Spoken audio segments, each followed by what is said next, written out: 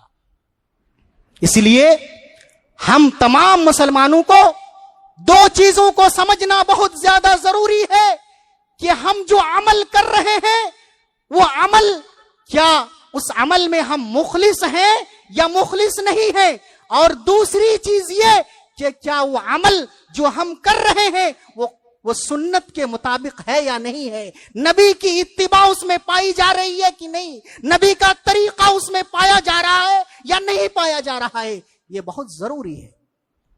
شیخ ناصر Saadi رحمہ اللہ بیان فرماتے ہیں کہ دو حدیثیں ایسی ہیں جس میں پورا دین داخل ہے، دو حدیثیں ایسی ہیں جس میں پورا دین داخل ہے۔ وہ فرماتے ہیں ایک حدیث عمر ہے، انما الاعمال بالنیات، عمل کا دار و مدار نیتوں پر ہے، اس میں اللہ تبارک و تعالی بندے کے اخلاص کو دیکھنا چاہتا ہے، بندے کے باطن کو دیکھنا چاہتا ہے کہ وہ عمل کیوں کر رہا ہے۔ یہ پہلا میزان ہے، یہ پہلا پلڑا ہے ترازو کا۔